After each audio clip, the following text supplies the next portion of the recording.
Good evening. जैसा कि हम लोग पहले के सेशंस में बात कर रहे थे, मैनेजमेंट की बात किया, जिसमें हमने बात की थी management is the process of planning, organising, directing, controlling and coordinating. आज हम बात करेंगे प्लानिंग पे। प्लानिंग के कुछ पार्ट्स पे बात करेंगे। अगर हम बात करते हैं तो planning is the function that determines in advance what should be done.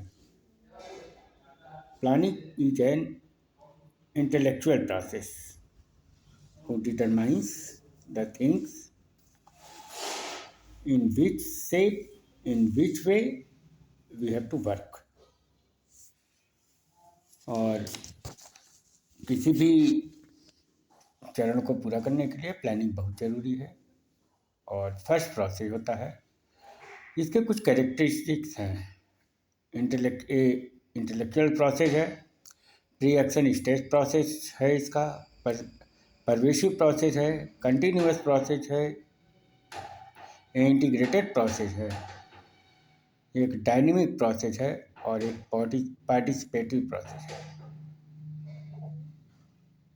Intellectual process में इसको समझते हैं कि इंटेलिजेंस को यूज करना है। इंटेलिजेंट आप किस लेवल पे आप अपने कार्य को सही तरीके से पूर्ण करते हैं, वहाँ पर आई क्यू यूज करना है। आपको अपना इंटेलिजेंट दिखाना है। प्री एक्शन स्टेज, कार्य करने से पहले कौन कौन से प्रोसेसेस होंगे, प्लानिंग उसकी करनी है।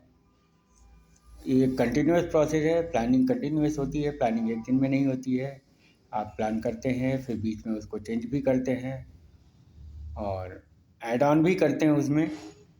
इंटीग्रेटेड प्रोसेस है, चीज़ें इसमें एक साथ जुड़ी हुई हैं, कई चीज़ें रिलेटेड है इससे, एक सिंगल वे में हम नहीं चल सकते हैं। एक डायनेमिक प्रोसेस है जो डिसाइड करता है आपके विजन को, आपके गोल को, और आप किस लेवल पे प्लानिंग करते हैं। और ये पार्टिसिपेटिव प्रोसेस है, सभी के सहयोग से होता है, पूरी टीम भावना के साथ होता है, पूरी टीम एक साथ मिलती है और पूरी टीम एक साथ काम करती है इस पर। इसके प्रोसेस के बारे में भी आज हम बात करेंगे कि क्या क्या प्रोसेस अडॉप्ट करने चाहिए किसी भी प्लानिंग के लिए। सेटिंग द ऑब्जेक्टिव्स, आपको जो must clear your objective fix होनी चाहिए। उसको आप टर्म बाय टर्म यूज करेंगे और क्या उसका ऑब्जेक्टिव्स क्या होंगे उसको आपको सेट करना होगा। Number 1, number 2, number 3, number 4, that's all.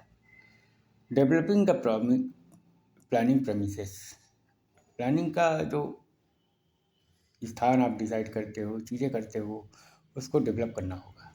आपको उसके हिसाब से देखना पड़ेगा। Determining and evaluating alternative plans, आपको अल्टरनेटिव प्लान्स भी लेके चलने होंगे। आप किसी को भी प्लानिंग करते हैं उसके साथ अल्टरनेट ऑप्शन भी रखना आपको पड़ेगा। सेलेक्ट, और इसके बाद सेलेक्टिंग द बेस्ट प्लान, आपने कई प्लान्स बनाए, कई चीज़ें की, और उसके बाद जो आपको बेस्ट लगता है कि आप इसको ईजिली अचीव कर सकते हो, आप इस ट्रैक पर चलोगे तो आप इजीली अपनी चीज़ों को अडेयर कर सकते हो। तो वो चीज़ हमको बेस्ट प्लान को सिलेक्ट करना पड़ेगा। देन आता है, जब आपने प्लान सेलेक्ट कर लिया तो उसका इम्प्लीमेंटेशन आता है कि आपको उसको इम्प्लीमेंट करना है। और लास्टली फॉलोइंग, उसका फॉलोअप होना चाहिए प्लान का, कि आपने जो प्लानिंग की है वो किस लेवल की है और किस आधार पे जा रही है। तो इसको हमें डिसाइड करना पड़ेगा। और जब हम इस तरीके से चलकर और सब एक साथ मिलकर प्लानिंग करते हैं तो फिर हमारे गोल को, हमारे ऑब्जेक्टिव्स को क्रैक करने के लिए हमें इसमें कोई संशय नहीं है और कोई अवरोध इसमें नहीं आने वाला है। तो इसलिए planning should be very very interactive that should be participating, and that should be goal oriented. जैसा कि मैंने पहले ही बताया था, जापान में 80% एनर्जी प्लानिंग में लगाई जाती है, और उसका रिजल्ट होता है कि 20% इम्प्लीमेंट हो जाता है। जब आपकी प्लानिंग बढ़िया होगी तो इम्प्लीमेंटेशन बहुत ईजी हो जाता है।